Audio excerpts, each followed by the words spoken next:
वरना पूरी से अपने पिता ये है तेरे लंबा, या तो तू बैठ जा, इलाज कराएंगे। अब कोई घबराने की बात नहीं है।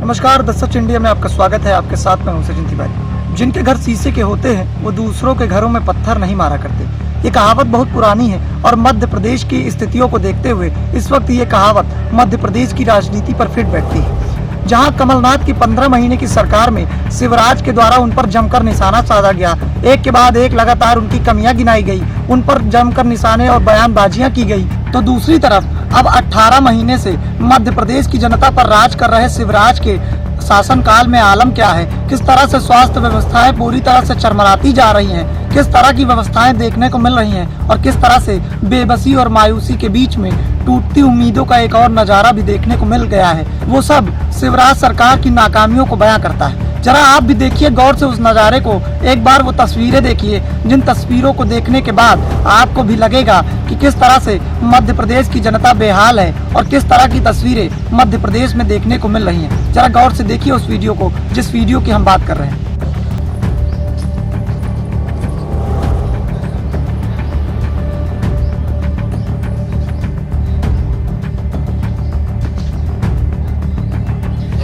मेरे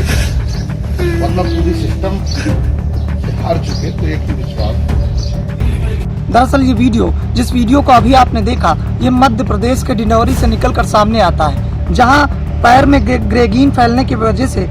बीमार पिता को जब हॉस्पिटल में बेड नहीं मिला तो किस तरह से उनकी बेटी रंजीता वनवासी, जिनकी उम्र महज 18 साल है, अपने पिता शिव प्रसाद को कंधे पर लाद कर 2 किलोमीटर पैदल चलकर एक लंबा सफर तय करने के बाद स्थानीय एमएलए के आवास पर पहुंची और जिसके बाद उन्हें मदद मिल पाई। अब आप समझ सकते हैं कि किस तरह से जब व्यवस्थाएं पूरी तरह से चरमरा चुकी हैं, किस तरह से लोगों को समस्याओं का सामना करना पड़ रहा है और किस तरह से जनता बेहाल है, लेकिन उसके बावजूद दूसरों की सरकार पर जमकर निशाना साधने वाले शिवराज आज इस वीडियो पर खामोश हैं। यानी कि अपनी कमी आई तो साफ साहब ने खामोशी साध ली, और जब दूसरे की सरकार थी यानी कमलनाथ ने जब 15 महीने राज किया तो उसमें साहब को इतनी कमियां दिखाई पड़ी कि आए दिन रोजाना बयानबाजी होती थी, रोजाना सरकार को ही कटघरे में खड़ा किया जाता था और रोजाना सरकार की कमियां गिनाई जाती थी। पर अपनी सरकार में स्वास्थ्य व्यवस्थाओं की ऐसी चरमराती व्यवस्था को देखकर आज साहब खामोश हैं और साहब की चुप्पी ये बताती है कि किस तरह से मध्य प्रदेश की जनता बेहाल हो चुकी है और मध्य प्रदेश की जनता को किस तरह से बेबसी और मायूसी का सामना करना पड़ रहा है।